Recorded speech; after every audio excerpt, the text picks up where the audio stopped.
Awesome. Hello, everybody. We are Kelly and Ned Vandiver, the founders of the Relationship Loft, where we help individuals and couples heal and transform their relationships with themselves and their partners from the inside out so they can create the great love in their lives that they deserve. So this week, we're kicking off our very first series of many to come called The 5 Losing Strategies of Communication in Your Relationship. And we're talking about this today because the number one thing that we hear from clients all the time when we're talking to them is that uh, communication is such a huge issue in their relationship. And we hear it like when we ask people, what's the number one issue? They're like, communication. We can't talk without getting into a fight. So that's why we decided to kick it off with a communication series. So, in today's episode, we're going to be talking about the first losing strategy in communication, which is the need to be right. And before we dive in, the most important thing for you to understand is that every single person has what's called a losing strategy profile. And when we get triggered, when life triggers us or our partners trigger us, and you feel that emotional whoosh come over you and your heart rate is elevated, you'll move into your losing strategy profile. And when it's activated, it's going to activate the losing strategy profile of your partner most times. Yeah. And so it's really important to understand that, because whenever one or some combination of these losing strategies takes hold in your relationship, you're never going to get what you want. You're Right. just not. Yeah. It's really, really unhealthy. Yeah. So the problem is the need to be right. And this is the number one losing strategy.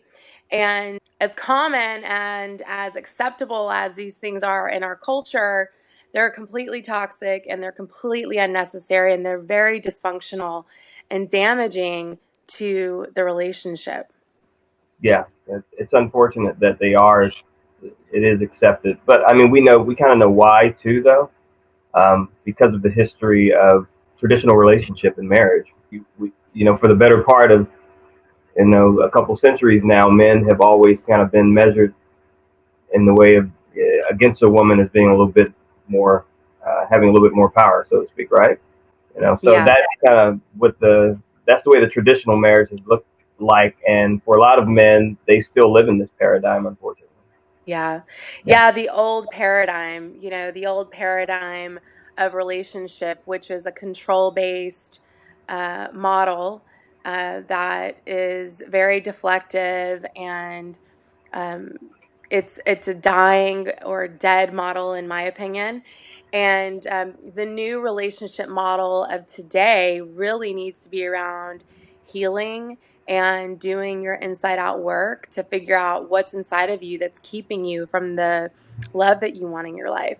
Right. That's the new relationship model. And I just wanted to say that. I know that we hadn't planned on talking about that, but it's just a really good place to come from so that you guys have an understanding of how the old is out with the old and with the new, because the Yeah. old way of doing relationship, which is external, right? It's externally based, meaning my partner's the one who has the problem. The new way is really going internal and figuring out, okay, what do I have going on that this is happening in my reality? Right. So that was a bit of a ramble, but so let's move right into it. How does this show up with our clients that we work with every day? And we're going to be going over like the main ways we see the need to be right show up in this particular communication style. Yeah. So I mean, the first way I would say is what we call self-righteous indignation, and that's kind of where your partner's really pissed off or annoyed, and instead of really owning the fact that they really outwardly express how they feel towards their partner. Okay, and there's more of an emoting of the feelings and their perspective rather than calmly telling their partner, "Hey, this is how this makes me feel." when we're, having this discussion, or this is how I feel while we're having this discussion, or it makes me uncomfortable, or what have Yeah. you. What they have a tendency to do, we have a tendency to do, is get into the emotionality of what it is that's bothering us, and we express that very harshly, often, more often at our partners. Right. So it's more like almost like a yelling in a scream. I'm really upset about this, as Right. opposed to telling someone and saying, this is really upsetting me. Yeah. Yeah. Totally. Yeah. The self-righteousness of thinking that that you should even be talking to your partner or Right. anyone that Yeah. way for that matter. It's a very self-righteous indignation is a very grandiose behavior, right? Right. It's Yeah. very grandiose, it's very immature. And so that's the first way it shows up a Yeah. good bit of the time. The second and the third way, and these are kind of similar, um, is deflection. Right. So, deflection is a defense mechanism that is designed to preserve our own narrative of ourselves. And, we, instead of like owning our feelings, owning our part in things, will project blame and fault onto your partner. Right. And it's because you're unwilling to feel guilt or shame, right? Because it doesn't feel good. You'll see this a lot with your kids. I know that we do see it with our Yeah. kids when we're, calling out a behavior or something like that. It's like the first thing they say is, so and so did that, or Right. he did that, she Right. did that. Right. And it's crazy because grown adults tend to Well, I mean, blame. that's the point about this, is that it is a very childlike behavior, and Yeah. unfortunately, a lot of us are not aware that we do it, especially in the moment, when we are upset a lot of times. But it is a natural function, for a lot of people, to just kind of point the finger Yeah. right away at a person Yeah. and say, well, this is your fault. I didn't have anything to do with this. And Especially, it's, oh, go ahead. Sorry. no, no, Sorry. no, you go ahead. I was just going to say it's such a human behavior. I've found myself doing this before.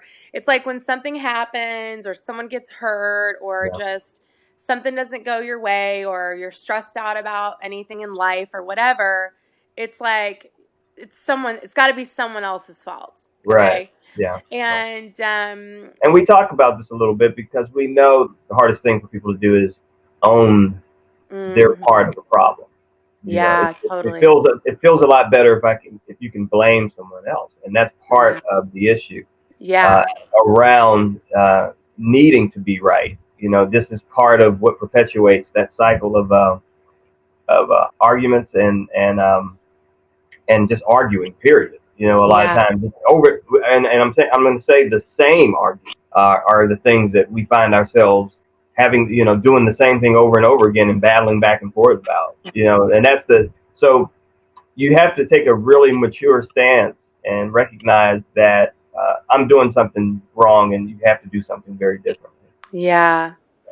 And projection is sort of like deflection. It's another form of deflection. It's slightly nuanced. And it's really when the human ego can't stand itself, can't look at itself, and it defends its existence by attributing its own crap onto others. Right. So, like, I know that was a lot of words, but so I'll give an example.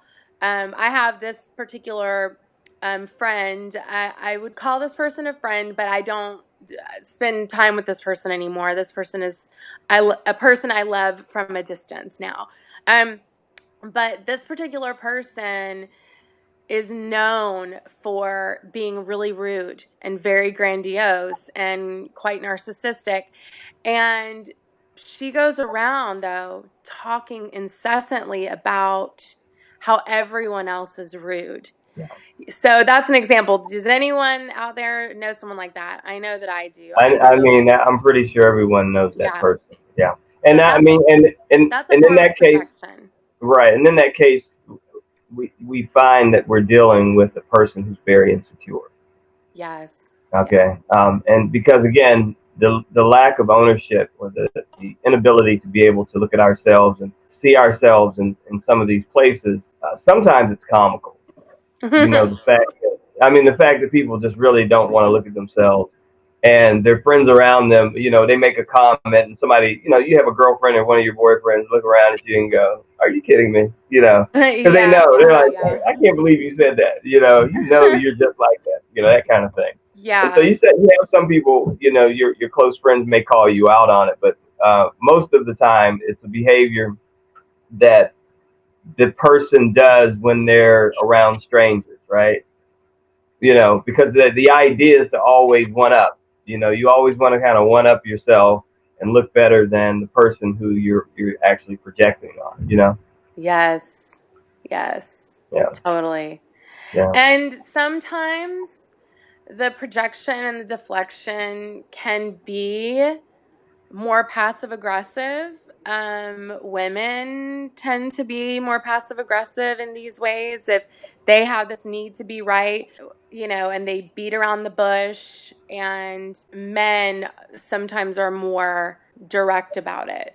And when I'm saying men and women, look, it happens from both sexes in different nuanced ways. I'm just, saying this is what we see the most of. right, yeah, So the next way we see this show up is through someone having this very condescending superiority complex. You yeah, know what I'm saying? yeah, Where basically, when one or both partners are holding an ego driven stance of understanding something, like in treating the other person like they're stupid or they're less than for not having the same depth of understanding. right, yeah, And yeah. so, I see that a lot with men.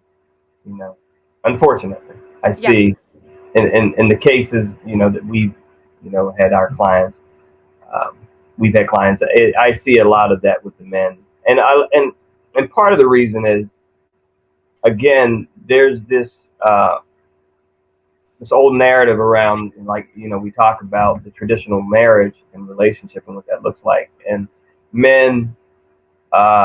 It's been the case a lot of times where men will be at work or they have the types of jobs if they travel or what have you, and their wife may ask them about it, and they're just like, you wouldn't understand, whatever it is. And I'm saying right. that's a very that's not even a strong example of what we're talking about in the way of the condescension. That's just a small part of it, but I'm saying it stems from that type of behavior. Right. It's an example of being It, condescending. yeah, yeah, Yeah. yeah, and this whole superiority complex with your partner, and not even giving them the chance to maybe even find some interest in what you do, and be able to actually learn to speak to you on your level around whatever it is that you do. And whatever it is we're talking about, where a person feels the need to be condescending, towards their Yeah. partner, you know? Yeah. Totally. Again, it can be covert and it can be very overt. It can be very grandiose and slap you in the face, or it can be more, sneaky.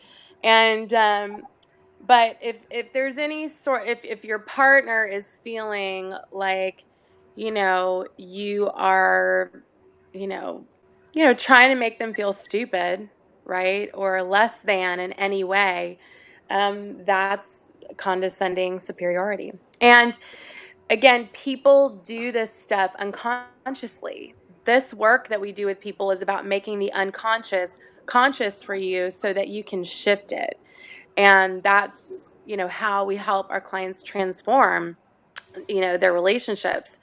And it's so key to become aware of these belief structures and blueprints that we have that we've been programmed with in order to change them. So what's another way this shows? Oh, this is a good one. The refusal to listen to or hear or feel or understand your partner. Because when you're so attached to your own version of reality and seeing the world through your lens, that you just like cannot possibly shelf your ego for a moment and like Right. accept your partner's view of reality from their lens Yeah. and then grow from that. Yeah. I see this all the time where an example of this is like someone really digging their heels in and like trying to talk their partner into their reality. Like Yeah. they want their partner to think and feel how they're thinking and feeling, Right. which Yeah. is crazy because like Dr. Terry Real always says, is that there's no such thing in an intimate relationship. There's no such thing as objective reality. There's your reality and there's your partner's reality. You've got two different people with two different backgrounds and two different upbringings, and coming together, learning to love together, live together, create together, have family together, and do all the things together. And there's going to be some friction, Oh yeah, always. Yeah. and And the other thing is, it's just a very mature stance to be able to listen to your partner. You know, totally. that's the takeaway for me is that if when you become so entrenched in your narrative and your story of what is playing out, and you don't have the ability to listen to your partner's side, that's just Right. there's nothing relational about that. Right. There's nothing fair about that either. Right. Learning to listen from a place of genuine curiosity and asking questions from a place of curiosity if you don't necessarily understand something, but really genuinely listening without feeling the need to rush in and interject what you think. And it's like not allowing your partner to have their reality. You know what I mean? And Or even have a voice. right, There just may be a difference of opinion. You, right, you know, and if you don't allow a person to actually, um, those emotions or their feelings around that, that's not healthy. Yeah, and people have to wake up to that fact and recognize um, when they do that, because it's really detrimental to creating and cultivating that healthy communication that you want yeah, with your partner. yeah, That's not because going to work. It's just not right, going to work. Yeah. yeah, because if you think that you're all knowing and that you know everything, yeah, you've got some issues. Yeah. you know, that's definitely something to work on there. The last way this shows up, which is the most devastating and sad way, is that couples separate and get divorced, Yeah. because they feel like, when they're so entrenched in this pattern, that they're just a lot of times decide that they're just not compatible. We don't understand each other. We're never going to understand each other. We've been trying to talk for years, and I don't understand you, and you don't understand me, and this feels like shit. So we're just going to call it quits. Right. And then you've got families separating and divorcing, and children's families split apart because, mom and dad weren't able to get a hold of the new skill set that's required to have a happy and healthy marriage today in the 21st century. We are in a very different time. Like we said before, there are new rules to marriage and relationship. And by the way, a really great resource for you guys, and we'll move into this, we're about to talk about the solution, how to fix this. First thing is, there's a book called The New Rules of Marriage, which was written by our teacher and mentor, Dr. Terry Real. And he talks about the 5 losing strategies in the book, as well as a whole lot of other stuff. But he's the founder and creator of RLT, which is the modality that we practice and use with our clients. It's a very inside out approach. So definitely pick that up if you haven't gotten it. It's a great resource. Right. Yeah, Um, and I just want to make note that that this series is actually based on those losing strategies within Yes. his book. You know, I Yes. really do want to give him that credit because he deserves it fully, Yes. for He's coming up with awesome. this, this content and being able to actually share it within his book with people, with the understanding that he is able to convey about why these are the 5 losing strategies that people really need to kind of get a grip on is phenomenal. Yeah. He's an awesome doctor. Yeah, he's amazing. Yeah, I mean, it's been a privilege learning from him for sure for both of us. Okay, so solution: how to fix this? How to get to the other side of this? Well, first of all, if you're a person who suffers from the need to be right, you need to wake up to it. That's yeah, the first thing. You have to start waking up to your own flavors of dysfunction, because we all have them.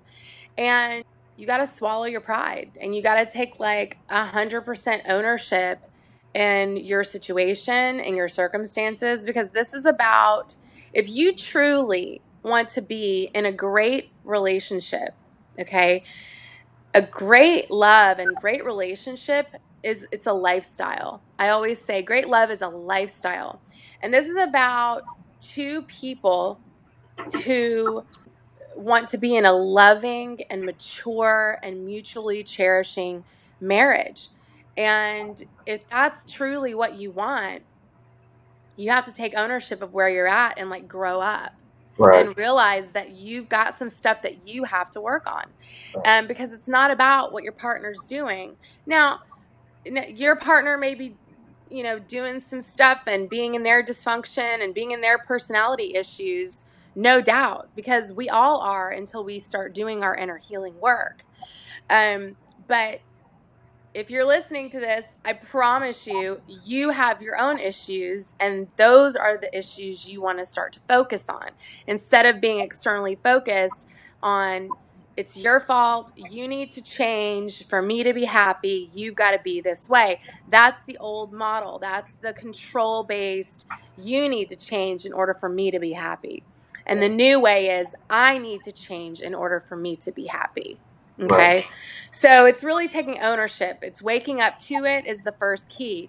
Like sitting down with yourself and really, owning it and going, wow, okay. Have a come to Jesus with yourself and realize like you got to change. You got to make some changes. So that's the first step. The second step is again to remember that there's no such thing as objective reality in relationship. There is not. There is your reality and there is your partner's reality. So if you can just let that settle in, there's no such thing as objective reality in relationship. If you can let that land, that can be very transformational just in and of itself, you know? right. Yeah. And one of the Um, biggest things too people need to understand also is that when we talk about these losing strategies, or dysfunctional qualities that we are showing up within us, around the problems that we're having, this is a function of what we term the adaptive child part of us. Okay, and that part of us is that there's an influence that takes place when we are a certain age, between the years of 0 and 7, sometimes maybe 8. But the impact and the impressions that the people we're around have on us at that age, we soak up all that information like a sponge.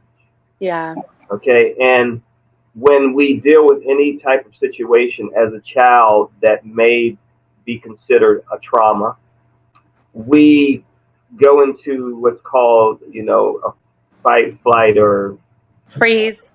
or freeze response. And um, so, what your body may be experiencing, your mind is kind of going offline, Yeah, okay, and kind of checking things, in a different compartment, maybe to use later around a similar situation.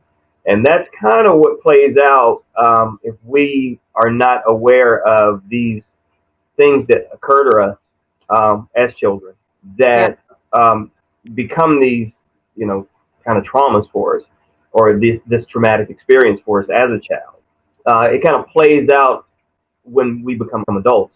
Right. So that's the part that's actually showing up when you find yourself retorting to these dysfunctional ways of handling any type of situation that kind of trigger you, so to speak, and where you feel the need to deflect or project or be condescending towards your partner. So I want people to understand that there's a huge lack of maturity around these strategies Yeah. that is showing up as a result of that specific thing that happens in our childhood. Right. Exactly. And that's one of the things that we work with our clients on is learning how to come out of that adaptive child version of yourself and move into what's called second consciousness, which is that mature, wise, calm, adult version of yourself that you keep on, usually at work, right? We can control ourselves at work, but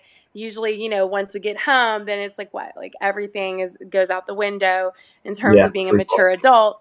Um, but yeah, and I'm glad you mentioned childhood trauma because a lot of people don't know that they themselves have endured at least 2 to 3 forms of childhood trauma. And we have a really great episode on our YouTube channel at the Relationship Loft. So you can go check out, I think it's our second episode. This is our third episode. Go check it out. It's How to Overcome Your Childhood Trauma, I think is the name of it.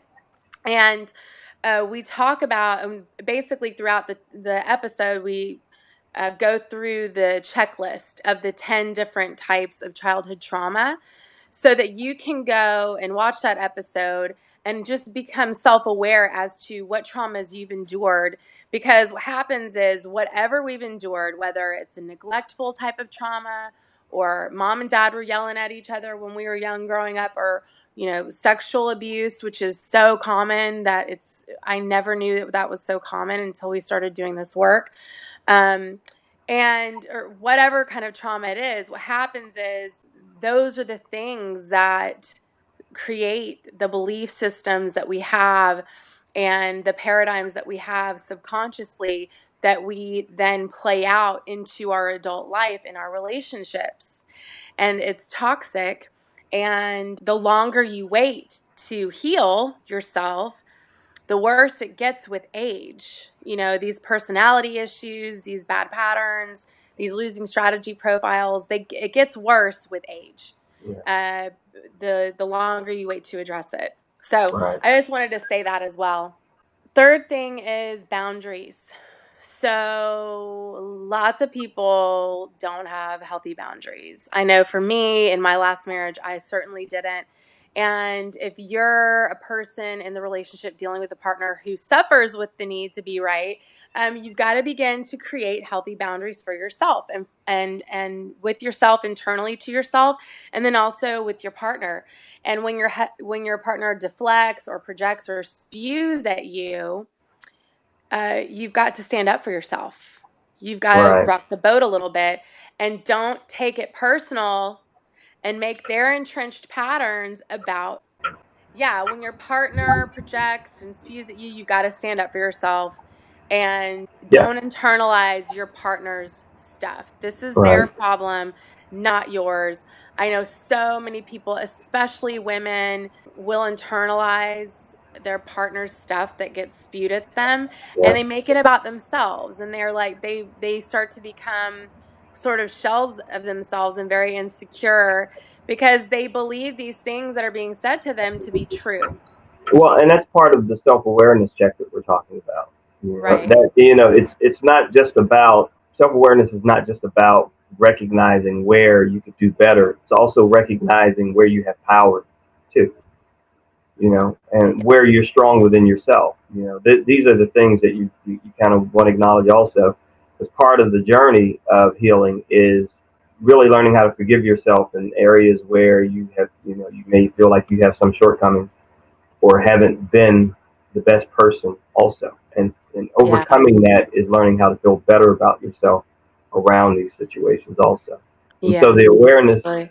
the awareness piece of that is very important, especially when we're talking about boundaries. Boundaries is one of the biggest things that helps people begin to recognize and feel better about themselves.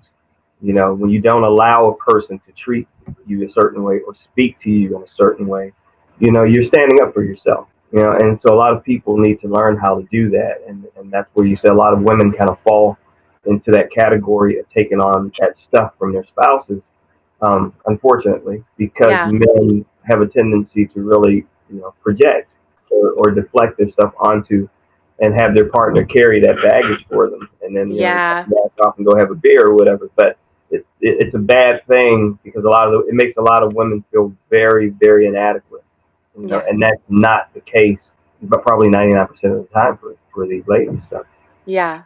yeah, Totally. And it happens to men too. Again, guys, like it happens to the guys too. Um, so fourth way you can really start to make a change and a shift in this. And this was huge for me, and this has been huge for you, baby. Is to learn how to stay in your lane and deal with your own personal issues that you've never dealt with or healed from your yeah, childhood. yeah, And you've got to learn to become so introspective and start to go inward and stop pointing the finger at your partner, right, because this is not about your partner. yeah, This work is not about your partner. This is about you. This yeah, is about you. And so it's important to get really introspective, really slow down. I have to remind myself all the time to slow down, to breathe, and to get grounded. And sometimes you just need to like take a pause and get into your body, and you got to start getting really curious about um, how you've been showing up, which right, leads us into number five, which is being able to own fully how you've been showing up in your marriage with your partner. Like, you're going to have to be able to get so introspective that you're able to spell it out in black and white to your partner how you've been showing up, and own all of it in a way that makes them know that you understand how they've been feeling from right, from what you've been, energetically spewing at them from your end, because this, to work towards transformation and to work towards repair with your partner, one person has to start that process. It right, always starts with one person. And so uh, it's our job to really take the lead and always be healing ourselves and taking radical responsibility. And that's the next one, for your own upward growth and yeah, getting the skills and the help and the support that you need to change. right, I had to do that. Ned had to do that. If we had to do that, you have to do that. Everyone has to do that, yeah, because that's what's required for a happy and healthy marriage. There's no way around it. So right, you have to hire a coach, you have to hire a mentor, hire an amazing therapist who's also a coach, who knows how to coach you through things. Um, and because you're going to have to learn a whole new set of skills that have to be more than just learned, because so many people can read a book, listen to a podcast or whatever, and they think, oh, okay, I learned this, so I know it. No, you don't. You don't know something until you know it in your bones, and the only way to ever know something in your bones is by applying it and making a habit to apply it in your life until it is an embodied habit. yeah, And then, you've mastered it. right, Then you know it. yeah. Then you know it. Yeah, yeah, Um, yeah. You definitely have to get to a place where you're living it, like you said, and it's part of yeah, it's just naturally part of who you are and how you live and walk in, your daily, yeah, throughout absolutely. your daily journey. And so my last comment is to always remind everyone that, look, what got you to this place in your relationship right now is not going to get you to where you want to be ultimately. So what got you here is not going to get you to where you want to be. And you're going to have to start doing things very differently if you want to see a change in your marriage, in your relationship. So, do you have anything to add, babe? Oh, okay. I said, yeah, I just wanted to piggyback off of what you said. And I said, I want to say that it's a very mature stance to take ownership and begin to create and control the destiny of your relationship and your marriage. And I want people to, understand that they have that power to create the marriage that they want, and have through a vision, setting goals and doing these things like many of the things that we do in our lives that, we just do naturally. Um, our marriage works no differently, and it's more important than many of the things that we do outside of the home in terms of things that we pursue in the way of interest or things that we just have to do. You don't have to have a good marriage, and a lot of people don't. Okay, but if you want a good marriage, that is something you have to work on, and I just Yeah. want people to understand that because it takes work, just like anything else, and it Yeah. can be fun, but you just have to get to these places where you have the proper tool set um, to utilize when you get into these places that aren't necessarily happy places sometimes. Yeah. Yeah. Sometimes very miserable places. We know a lot of people in miserable marriages, and, uh, this is the stuff that causes the 50 to 75% divorce rate. Yeah. And so, um, if you're having problems in your relationship or your marriage, and you are ready to transform your love story with yourself and with your partner, definitely book a discovery call with us. Also, I want to say this too. If you're single and you're tired of attracting emotionally unavailable or emotionally immature partners, definitely book a discovery call as well, because this inside out work is for everybody. And so those are the two types of people that we work with. And this is what we specialize in. This is what we do day in and day out. You can call us directly at the loft at 678-721-4244, or you can book with the booking link. You can book a discovery call that we'll post in the comments below to book a discovery call with us. And also, if you know anyone who needs to hear this stuff, who needs this help, definitely tag them in the video, share this with them, screenshot it, tell them to contact us. And again, feel free to call us if you have any questions. But basically, the discovery call is a getting to know you call. And we listen to see, okay, what are the problems at hand? What are the issues that are, the most important ones to tackle first? And if we feel like we can help you 1,000%, we will let you know. And on that call, if we feel like we can't help you, we will give you the resources and the tools that you need to start moving forward in that direction as well. And that's what we do on the discovery call. So, this was a pleasure. Thank you, babe, for joining me. Oh no, thank you. And yeah, and we will see you guys on the next episode, which is going to be all about the number 2 losing strategy. And we will see you on the next episode. Bye, guys. Bye, guys.